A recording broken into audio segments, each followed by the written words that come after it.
शुक्लाम्बरधरं विष्णुं शशिवर्णं चतुर्भुजं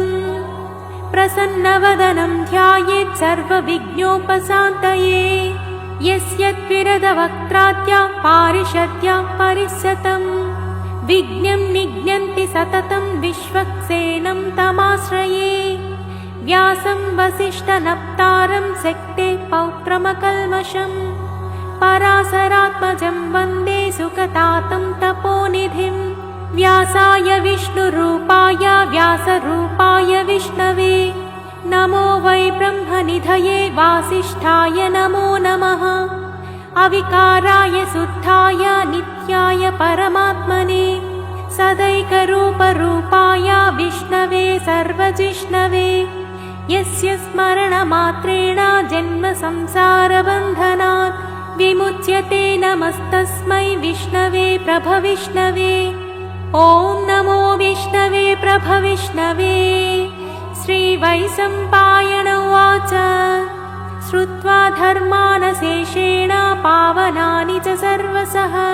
युधिष्ठिरः शान्तनवं पुनरेवाभ्यभाषत। युधिष्ठिर उवाच किमेकं दैवतं लोके किं वाप्येकं परायणं स्तुवन्तः कमच्चन्तः प्राप्नुयुर्मानवाः शुभम्। को धर्मः सर्वधर्माणां भवतः परमो मतः किं जपन्मुच्यते जन्तुर्जन्म संसारबन्धनात्। श्रीभीष्म उवाच जगत्प्रभुं देवदेवमनन्तं पुरुषोत्तमं स्तुवन्नाम सहस्रेण पुरुषः सततोत्थितः। तमेव चार्चयन् नित्यं भक्त्या पुरुषमव्ययम् ध्यायन् स्तुवन् नमस्यंश्च याजमानस्तमेव च। अनादिनिधनं विष्णुं सर्वलोकमहेश्वरं लोकाध्यक्षं स्तुवन् नित्यं सर्वदुःखातिगो भवेत्। ब्रह्मण्यं सर्वधर्मज्ञं लोकानां कीर्तिवर्धनं लोकनाथं महद्भूतं सर्वभूतभवोद्भवम्। एष मे सर्वधर्माणां धर्मोऽधिकतमो मतः यद्भक्त्या पुण्डरीकाक्षं स्तवैरर्चेन्नरः सदा। परमं यो महत्तेजः परमं यो महत्तपः परमं यो महद्ब्रह्मा परमं यः परायणं पवित्राणां पवित्रं यो मङ्गलानां च मङ्गलं दैवतं दैवतानां च भूतानां यो व्ययः पिता। यतः सर्वाणि भूतानि भवन्त्यादियुगागमे यस्मिंश्च प्रलयं यान्ति पुनरेव युगक्षये। तस्य लोकप्रधानस्य जगन्नाथस्य भूपते विष्णोर्नाम सहस्रं मे शृणु पापभयापहम्। यानि नामानि गौणानि विख्यातानि महात्मनः ऋषिभिः परिगीतानि तानि वक्ष्यामि भूतये। ऋषिर्नाम्नां सहस्रस्य वेदव्यासो महामुनिः छन्दोनुष्टुप् तथा देवो भगवान् देवकीसुतः। अमृतांशोद्भवो बीजं शक्तिर्देवकीनन्दनः त्रिसामाहृदयं तस्य शान्त्यर्थे विनियुज्यते। विष्णुं जिष्णुं महाविष्णुं प्रभविष्णुं महेश्वरम् अनेकरूपदैत्यान्तं नमामि पुरुषोत्तमम्। अस्य श्रीविष्णोर्दिव्यसहस्रनामस्तोत्रमहामन्त्रस्य श्रीवेदव्यासो भगवान् ऋषिः अनुष्ठुप् छन्दः। श्रीमहाविष्णुः परमात्मा श्रीमन्नारायणो देवता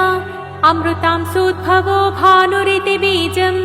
देवकीनन्दन स्रष्टेति शक्तिः उद्भवः शोभनो देव इति परमो मन्त्रः। शङ्खभ्रुन्नन्दके चक्रेति कीलकं साङ्खधन्वा गदाधर इत्यस्त्रं रताङ्गपाणिरक्षोभ्य इति नेत्रं त्रिसामा सामगः सामेति कवचम् आनन्दं परब्रह्मेति योनिः ऋतुः सुदर्शनः काल इति दिग्बन्धः श्रीविश्वरूप इति ध्यानम्। श्रीमहाविष्णुप्रीत्यर्थे सहस्रनाम जपे विनियोगः। ध्यानम् क्षीरोदन्वत्प्रदेशे शुचिमणिविलसत्सैकते मौक्तिकानां माला क्लुप्तासनस्थः स्फटिकमणिनिभैर्मौक्तिकैर्मण्डिताङ्गः शुभ्रैरभ्रैरदभ्रैरुपरि विरचितैर्मुक्तपीयूषवशै आनन्देन पुनीयादरिनलिनगदां शङ्खपाणिर्मुकुन्दः भूपादौ यस्य नाभिर्वियदसुरनिलश्चन्दसूयौ च नेत्रे कर्णावासा शिरोध्वैर्मुखमपि दहनो यस्य वास्तेयमब्धिः अन्तस्थं यस्य विश्वं सुरनरखगगो भोगि गन्धर्वदैत्यैः चित्रं रम्यते तं त्रिभुवनवपुषं विष्णुमीशं नमामि। ॐ श्रीभगवते वासुदेवाय। शान्ताकारं भुजगशयनं पद्मनाभं सुरेशं विश्वाकारं गगनसदृशं मेघवर्णं शुभाङ्गं लक्ष्मीकान्तं कमलनयनं योगिहृत्थान्नगम्यं वन्दे विष्णुं भवभयहरं सर्वलोकैकनाथं मेघश्यामं पीतकौसेयवासं श्रीवत्साङ्कं कौस्तुभोद्भासिताङ्गं पुण्योपेतं पुण्डरीकायताक्षं विष्णुं वन्दे सर्वलोकैकनाथम्। नमः समस्तभूतानामादिभूताय भूभृते अनेकरूपरूपाय विष्णवे प्रभविष्णवे सशङ्खचक्रं सकिरीटकुण्डलं सपेतवस्त्रं सरसीरुहेक्षणं सहारवक्षस्थलशोभिकौस्तुभं नमामि विष्णुं शिरसा चतुर्भुजम्। छायायां पारिजातस्य हेमसिंहासनोपरि आसीनमम्बुदस्याममायताक्षमलङ्कृतं चन्द्राननं चतुर्बाहुं श्रीवत्साङ्कितवक्षसं रुक्मिणी सत्यभामाभ्यां सहितं कृष्णमाश्रये। ॐ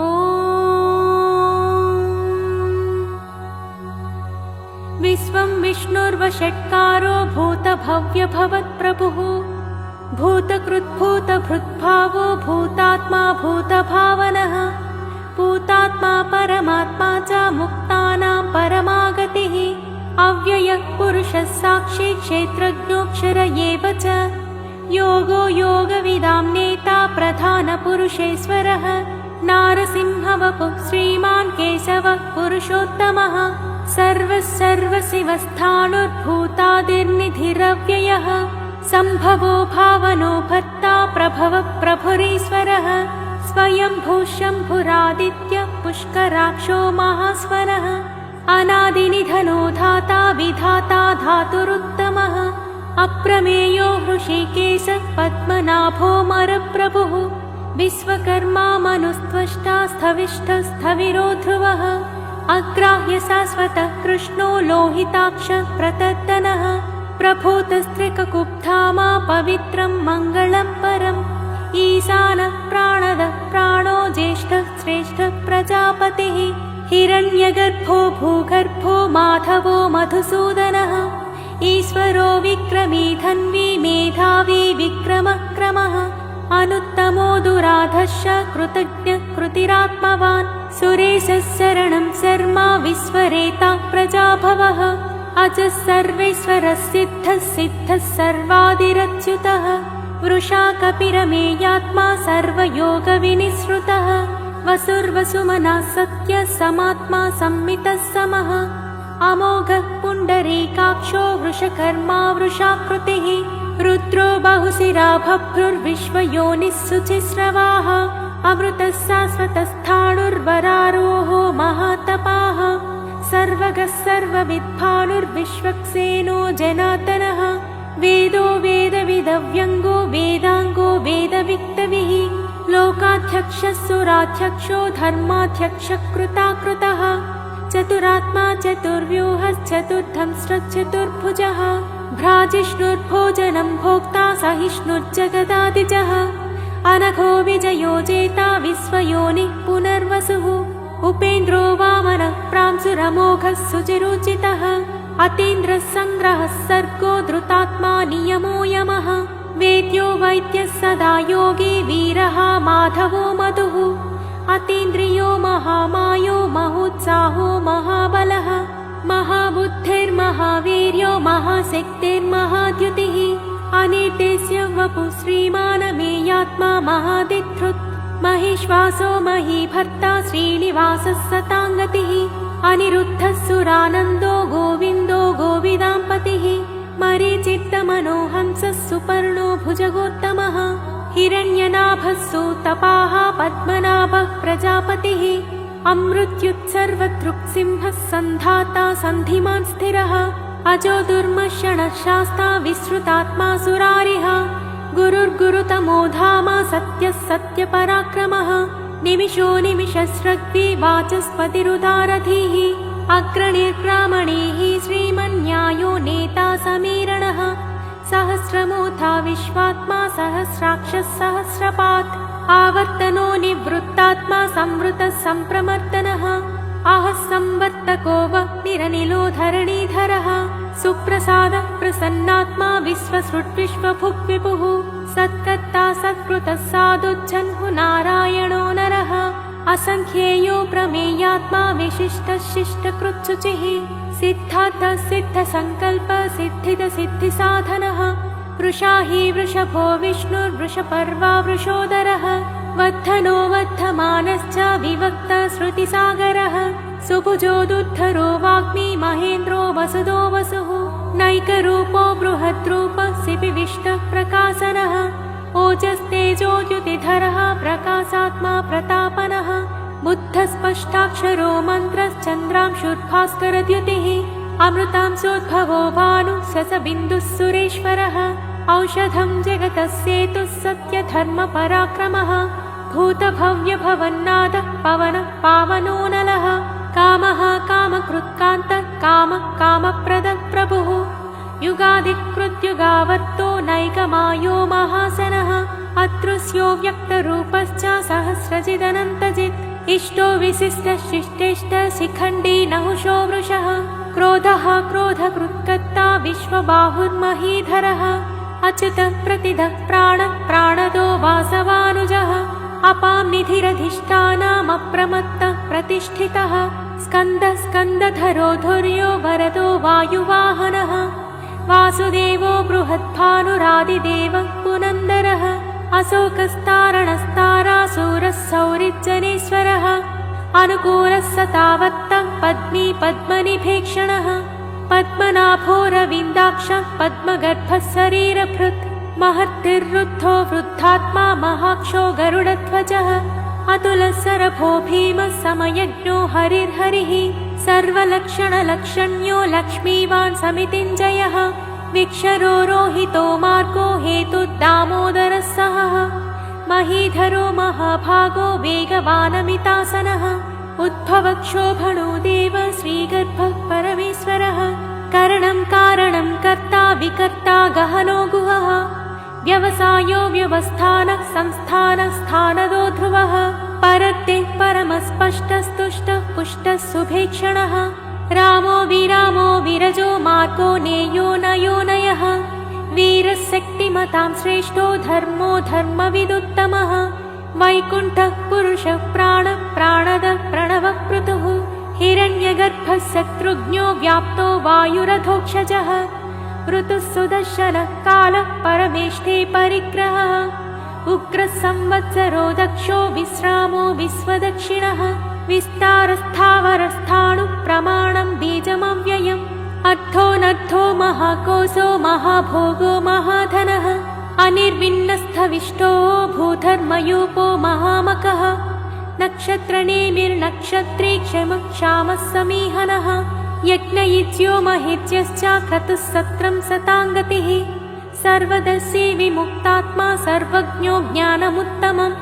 सुव्रतः सुमुखः सूक्ष्मः सुघोषः सुखदः सुहृत् मनोहरो जितक्रोधो वीरबाहुर्विदारणः स्वापनस्ववसो व्यापी नैकात्मा नैककर्मकृत्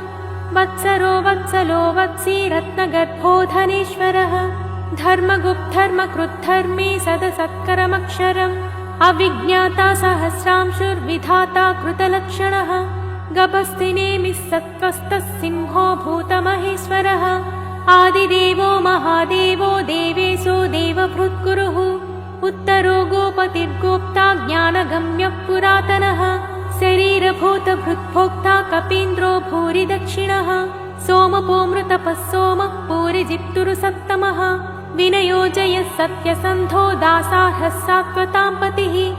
जीवो विनयिता साक्षी मुकुन्दो मितविक्रमः अम्भोनिधिरनन्तात्मा महोदधिसयोऽन्तकः अजो माहाश स्वाभाव्योदिता मित्रः प्रमोदनः आनन्दो नन्दनो नन्दः सत्यधर्मा त्रिविक्रमः महर्षि कपिलाचार्य कृतज्ञो मेदिनीपतिः त्रिपदस्त्रिदशाध्यक्षो महाशृङ्गः कृतान्तकृत् महावराहो गोविन्दः सुषेणः कनकाङ्गदी गुह्यो गभीरो गहनो गुप्तश्चक्रगदाधरः मेधास्वाङ्गोजितः कृष्णो दृढः सङ्कर्षणोच्युतः वरुणो वारुणो वृक्षः पुष्कराक्षो महामनाः भगवान् भगहानन्दी वनमाली हलायुधः आदित्यो ज्योतिरादित्यः सहिष्णुर्गतिसत्तमः सुधन्वा खण्डपरशुर्तारुणो द्रविणप्रदः दिवि स्पृक् सर्वदृग्व्यासो वाचस्पतिरयो निजः त्रिसामासामगः सामा निर्वाणं भेषजं विशक् सन्न्यासकृच्छमशान्तो निष्ठा शान्तिः परायणम् शुभाङ्गः शान्तिदस्रष्टा कुमुदः कुवलेशयः गोहितो गोपतिर्गोप्ता वृषभाक्षो वृषप्रियः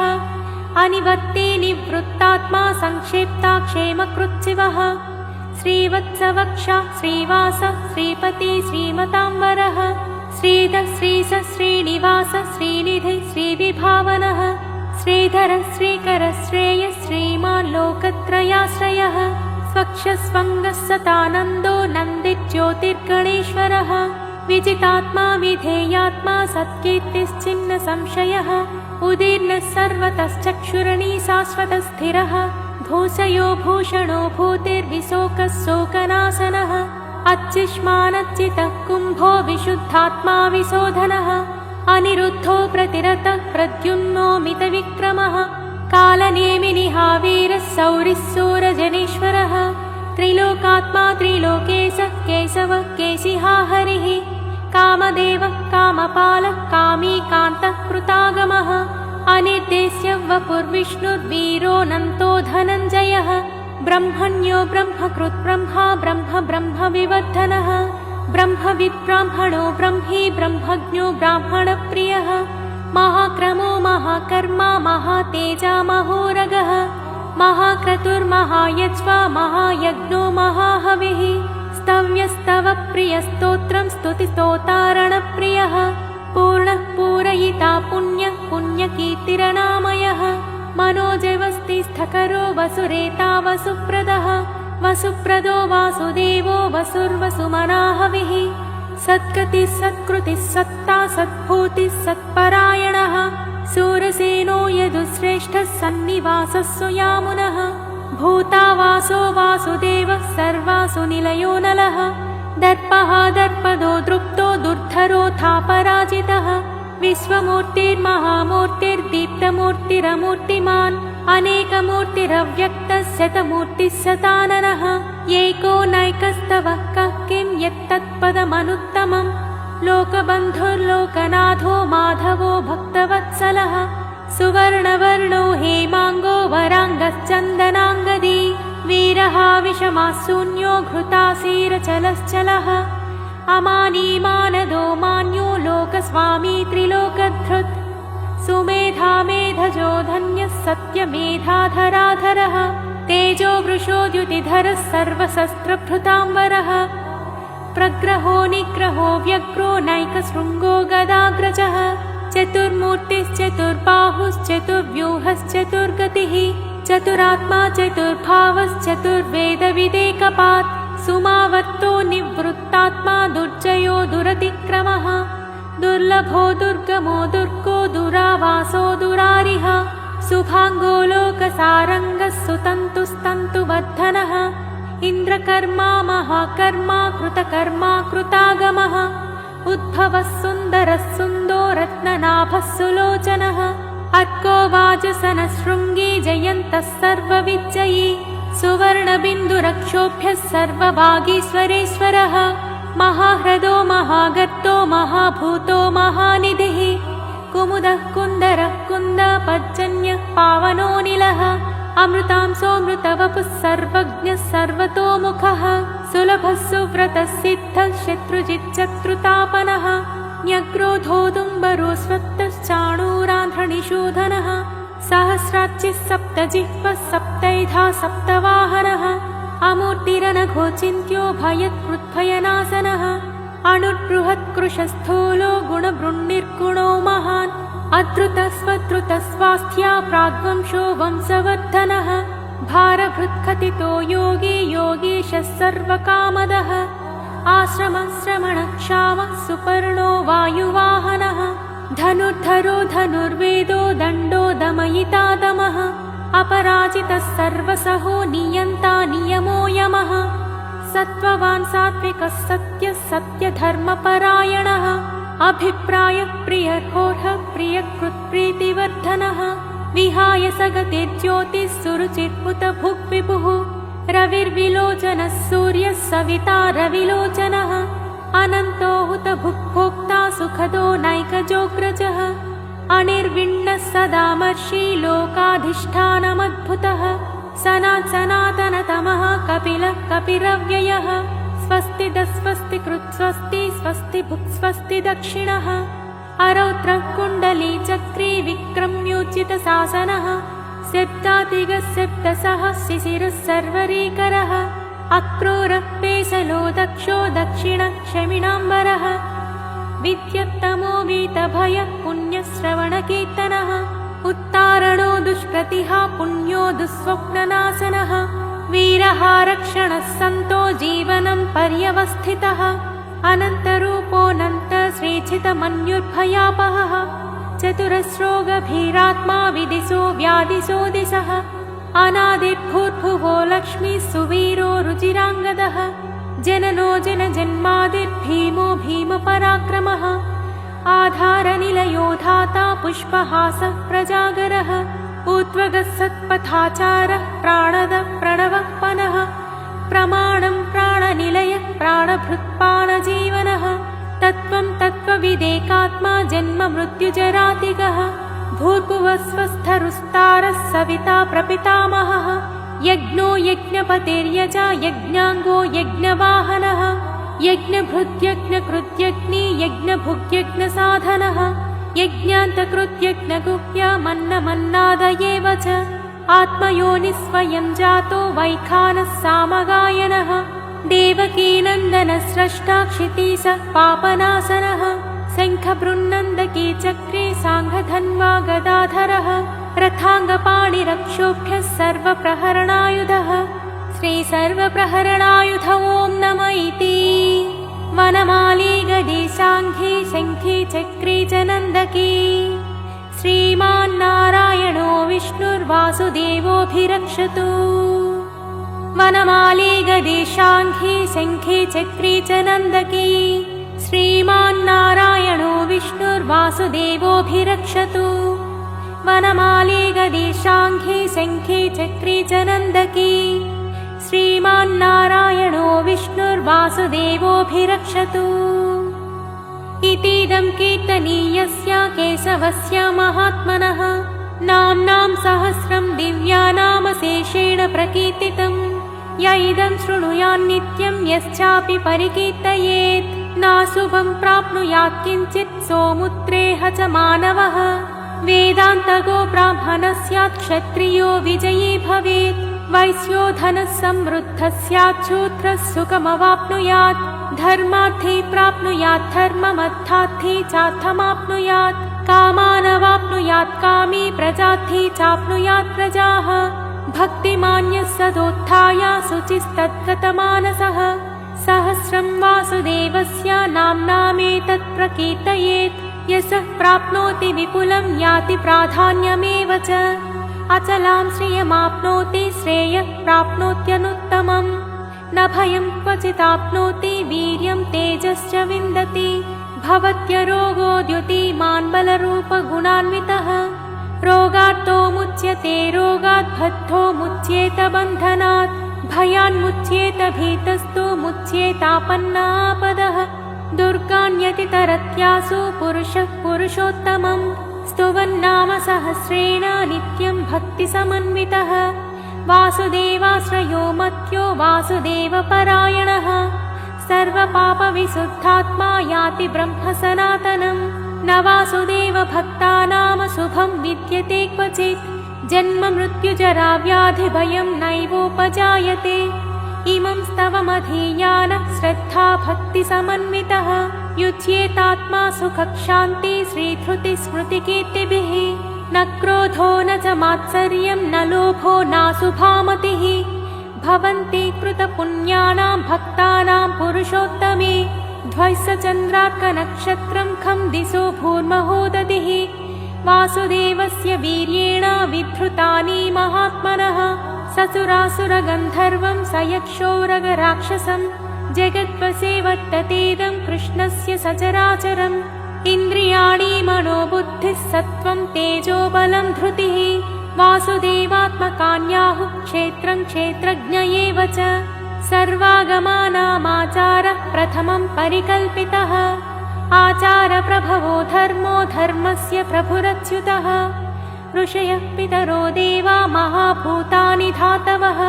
जङ्गमाजङ्गमं चेदं जगन्नारायणोद्भवम् योगो ज्ञानं तथा साङ्ख्यं विद्या शिल्पादिकर्म च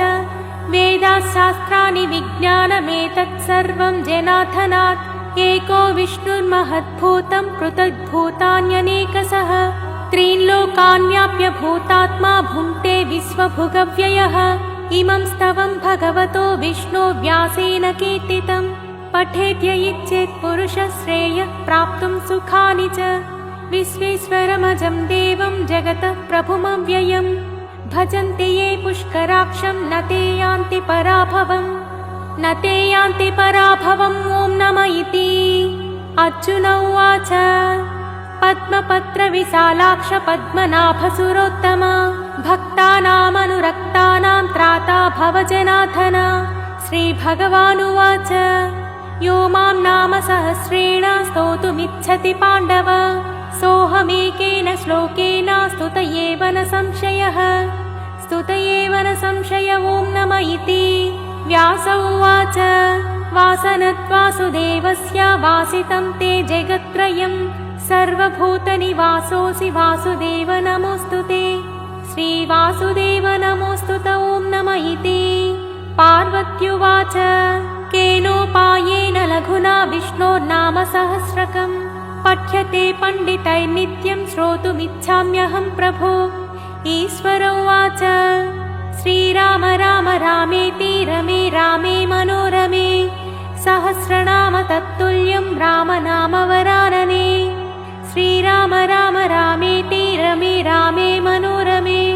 सहस्रनाम तत्तुल्यं रामनामवरानने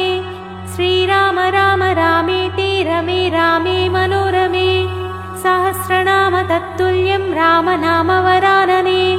रामनामवरानन ॐ नमः इति ब्रह्मोवाच नमोऽस्त्वनन्ताय सहस्रमूर्तये सहस्रपादाक्षशिरोरुबाहवे सहस्रनाम्ने पुरुषाय शाश्वते सहस्रकोटियुगधारिणे नमः सहस्रकोटियुगधारिणे ॐ नमः इति सञ्जय उवाच यत्र योगेश्वरः कृष्णो यत्र पार्थो धनुर्धरः तत्र श्रीर्विजयो भूते ध्रुवा नीतिर्मतिर्मम श्रीभगवानुवाच अनन्याश्चिन्तयन्तो मां ये जनाः पर्युपासते तेषां नित्याभियुक्तानां योगक्षेमं वहाम्यहम् परित्राणाय साधूनां विनाशाय च दुष्कृताम् धर्मसंस्थापनार्थाय सम्भवामि युगे युगे आत्ता विषण्णा शिथिलाश्च भीताः घोरेषु च व्याधिषु वर्तमानाः सङ्कीर्त्य नारायणशब्दमात्रं विमुक्तदुःखा सुखिनो भवन्ति कायेन वाचा मनसेन्द्रियर्व्या बुद्ध्यात्मना वा प्रकृते स्वभावात् करोमि यद्यत् सकलं परस्मै नारायणायेति समर्पयामि।